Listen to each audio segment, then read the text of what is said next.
My parents left me their worthless art gallery while my brother got millions in inheritance, and for weeks after the reading of their will, I found myself staring at the cracked paint on the gallery's walls, wondering what they were thinking. The building sat nestled between a bustling coffee shop and a high-end boutique in downtown Chicago, a relic from another era when art wasn't just about trends or price tags but something alive, breathing, and deeply personal. To everyone else, it was an eyesore, outdated, decrepit, and drowning under layers of dust and neglect. But to my parents, it had been everything.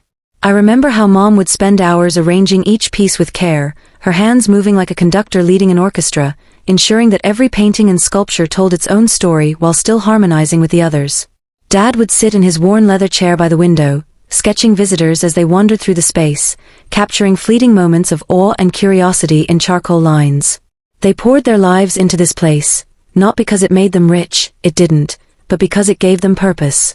And now here I was, standing alone among the echoes of their passion, holding nothing more than a crumbling legacy and a lifetime of questions. Meanwhile, my brother Ethan walked away with millions. Not just any millions, stock portfolios, real estate holdings, and enough cash to buy himself out of almost anything life threw at him. He'd always been the golden child, the one who aced exams without trying, charmed strangers effortlessly, and turned every venture he touched into gold. When our parents passed suddenly in a car accident 6 months ago, leaving behind a will neither of us expected, Ethan didn't even blink. "You've got the gallery," he said with a shrug, as if it were some trivial trinket rather than the heart of our family's history. "It suits you anyway. You're better at all that artsy stuff." But the truth? I hadn't set foot in the gallery in over 5 years. Life had pulled me away, first college, then a string of dead-end jobs that left me too exhausted to think about anything beyond paying rent. Art had become someone else's dream, not mine. Yet here I stood, surrounded by canvases streaked with colors brighter than memory itself, wondering whether I could breathe new life into something so fragile, or if I'd fail spectacularly, proving once again that I wasn't cut from the same cloth as my parents. The day I officially took ownership of the gallery, I arrived before sunrise, clutching a thermos of coffee and a notebook filled with half-formed ideas. The air inside smelled faintly of turpentine and old wood, a scent that brought back memories I'd buried deep. As sunlight filtered through the dusty windows, casting long shadows across the floor, I began to take inventory. There were paintings stacked against walls, sculptures gathering cobwebs in corners, and shelves lined with frames missing glass panes. Each item seemed frozen in time, waiting for someone to decide its fate. Ethan called later that afternoon. His voice carried the same breezy confidence it always did, though there was a hint of amusement when he asked, "So, how's the ruin treating you?" I gritted my teeth, forcing myself to stay calm. "It's fine," I lied, running my fingers along the edge of a chipped easel. "Just getting started." He chuckled softly, the sound grating against my nerves. "Look, don't stress too much about it. If it doesn't work out, no big deal. You can always sell the property. Make a little profit, maybe finally move on with your life." His words stung more than I cared to admit. Sell the gallery? The thought felt like betrayal, though I couldn't fully explain why. Maybe it was the way Mom used to light up whenever she talked about upcoming exhibitions, or the way Dad would joke that this building was the only thing keeping him young. Or maybe it was simpler than that, maybe letting go meant accepting that part of them was truly gone forever. As I hung up the phone, I noticed a small wooden box tucked beneath one of the display tables. It looked unassuming, almost forgotten, but something compelled me to open it. Inside, I found a stack of letters tied together with a faded ribbon. The handwriting on the top envelope was unmistakably Mom's. Curiosity tugged at me, and I carefully untied the ribbon, unfolding the first letter. It was addressed to me, dated nearly 10 years ago, the year I left for college. "Dear Clara," it began, "I hope this finds you happy and thriving, wherever life takes you. But if you ever feel lost, come back to the gallery. This place isn't just bricks and mortar, it's a sanctuary for dreams, both yours and ours. We believe in you, even when you doubt yourself." Tears blurred the ink as I read on, discovering page after page of encouragement, advice, and reflections on their own struggles. They wrote about late nights spent debating which pieces to showcase, the thrill of seeing strangers connect with their work, and the quiet joy of knowing they'd created something meaningful. By the time I reached the final letter, my chest ached with a mix of grief and determination. These weren't just words, they were lifelines reaching across time, urging me to see the gallery not as a burden but as an opportunity. That night, I sat cross-legged on the cold tile floor, surrounded by decades of memories and possibilities. For the first time since inheriting the gallery, I allowed myself to imagine what might happen if I stayed, if I fought for this place instead of running away. What if I could transform it into something extraordinary? Something that honored my parents' legacy while carving out a future uniquely mine? By morning, exhaustion weighed heavily on my shoulders, but so did resolve. I grabbed my notebook and began jotting down plans, cleaning schedules, potential collaborations with local artists, marketing strategies. The list grew longer with each passing hour, fueled by a mixture of caffeine and adrenaline. For the first time in years, I felt alive, not just surviving but creating, dreaming, daring to believe that maybe, just maybe, I could make this work. But reality has a way of creeping in when you least expect it. A week into my grand plans, I received a visit from Mr. Hargrove, the landlord of the adjacent boutique. He was a tall man with sharp features and an even sharper demeanor, dressed impeccably in a tailored suit despite the early hour. "Good morning," he greeted me, his tone polite but laced with condescension. "I hear you've taken over the old gallery." "Yes," I replied cautiously, wiping my hands on my jeans. "I'm working on revitalizing it, hoping to bring some fresh energy to the neighborhood." He raised an eyebrow, surveying the cluttered interior with thinly veiled disdain. "Revitalization is expensive," he remarked dryly. "And risky. Have you considered selling? I have clients interested in acquiring the property. They'd pay generously." "No," I said firmly, perhaps too quickly. "I'm not selling." His expression hardened slightly, but he nodded, unfazed. "Very well. Just know that maintaining this kind of establishment requires resources. Resources you may not have." With that cryptic warning, he turned on his heel and strode back toward his gleaming storefront, leaving me standing there with a sinking feeling in my stomach. Resources. That single word echoed in my mind for the rest of the day. How could I compete with sleek galleries downtown or trendy pop-up exhibits flooding social media? The gallery's bank account was practically empty, drained by years of operating costs and repairs. Even basic renovations seemed impossible without dipping into my meager savings, and even then, it wouldn't be enough. Desperation led me to Ethan. Against my better judgment, I dialed his number, hoping he might offer some guidance, or at least point me toward someone who could help. He answered on the second ring, sounding distracted. "What's up?" "I need advice," I admitted reluctantly. "About finances. The gallery. It needs a lot of work, and I don't know where to start." There was a pause on the other end of the line. Then, surprisingly, he sighed. "Clara, listen. I get it. You want to honor Mom and Dad. But sometimes honoring people means making smart decisions. Selling the gallery isn't failure, it's practicality. It's not just about money." I snapped, frustration boiling over. "This place is everything to them, to me. You wouldn't understand." "You're right," he shot back, his voice sharpening. "I don't understand clinging to something that's falling apart. Look, do whatever you want. But don't come crying to me when it falls through." We hung up shortly after, both angry and hurt. Later that evening, as I sat amidst piles of invoices and repair estimates, I realized Ethan wasn't entirely wrong. Passion alone wouldn't save the gallery. I needed a plan, one that balanced creativity with pragmatism. And though pride burned fiercely within me, I knew I couldn't do it alone.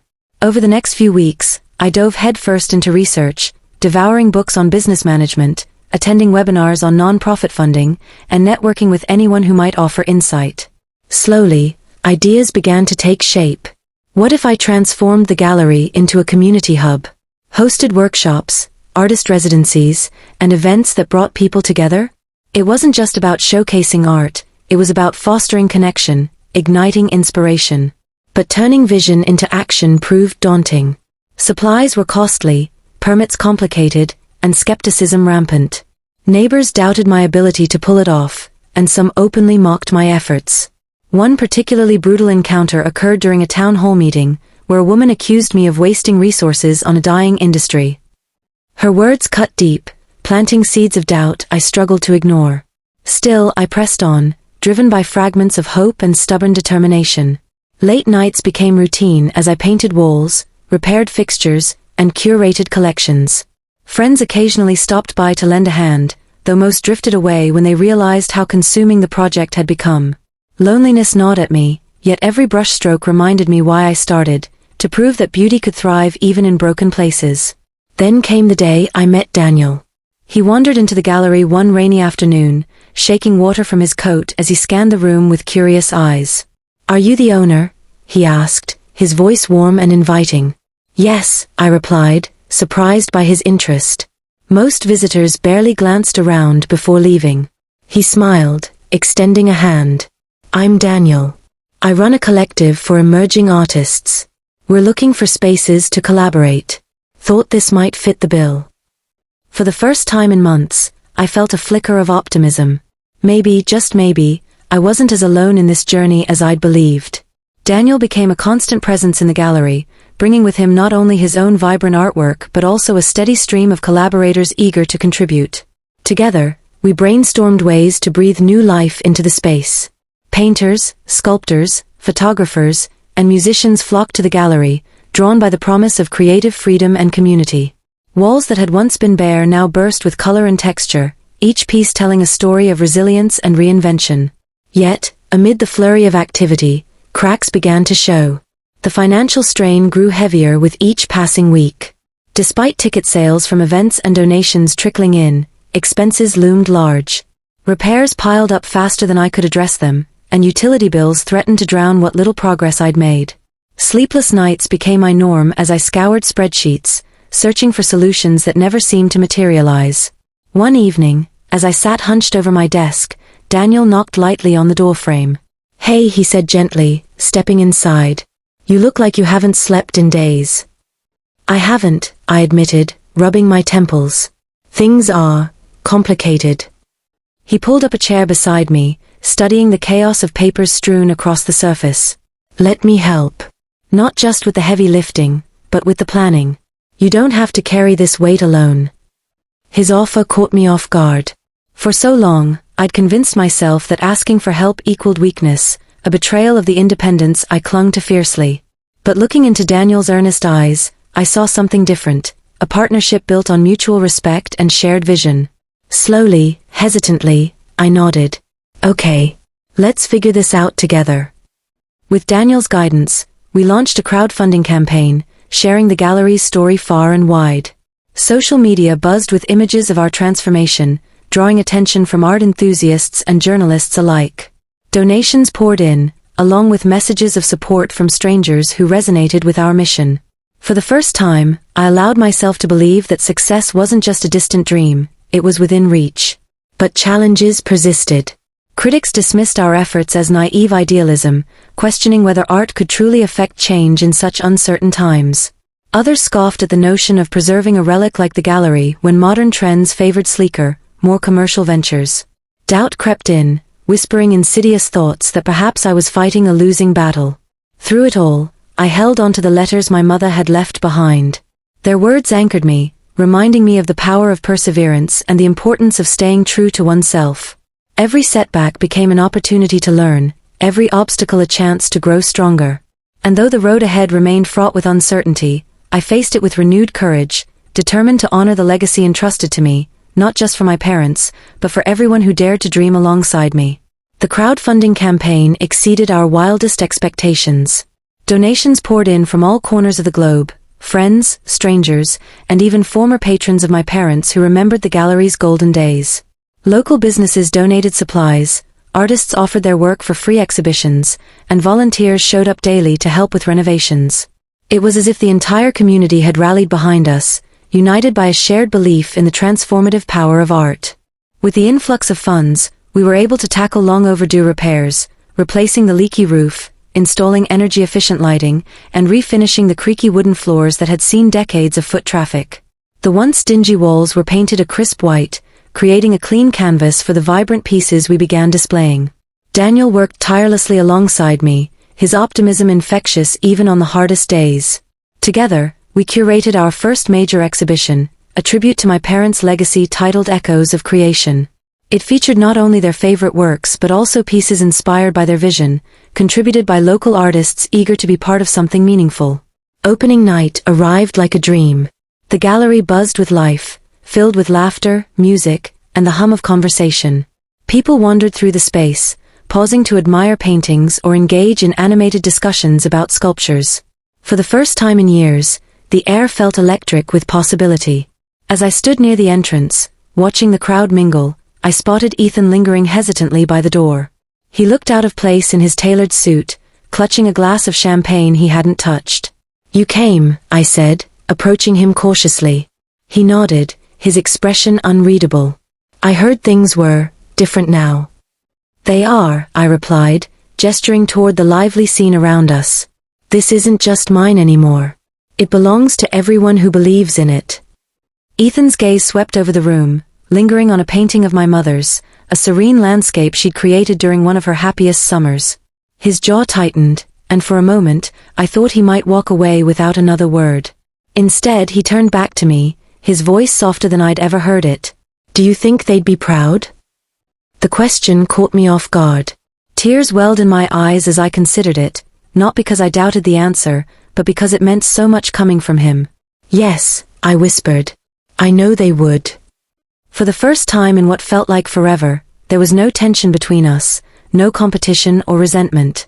Just two siblings standing together, honoring the people who had shaped them. Ethan stayed longer than I expected, speaking to Daniel and some of the artists, even laughing at a joke one of the musicians told.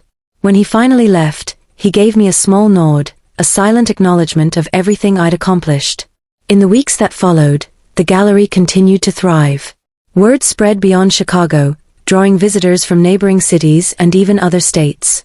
Schools began bringing students for field trips, exposing young minds to the magic of creativity.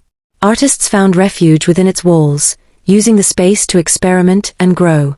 What had once been dismissed as worthless was now a beacon of hope and inspiration. One evening, after closing up, I sat alone in the quiet gallery, bathed in the soft glow of string lights Daniel had hung above the main hall. My fingers brushed against the edge of a framed letter from my mother, one I kept permanently displayed near the entrance. Her words echoed in my mind, "We believe in you, even when you doubt yourself." Tears slipped down my cheeks as I realized how far I'd come, not just in reviving the gallery, but in rediscovering myself. This place wasn't just a building, it was a testament to resilience, passion, and the enduring bond of family. And though challenges still lay ahead, I knew I could face them, not because I had all the answers, but because I had learned to trust in the strength of those around me. As I locked the door behind me and stepped into the cool night air, I glanced back at the gallery one last time. Its windows glowed warmly, a stark contrast to the dark emptiness I'd inherited months ago. Somewhere deep inside, I felt my parents' presence, their pride radiating like sunlight breaking through clouds. And for the first time in years I smiled, not with sadness or longing, but with pure unshakable joy.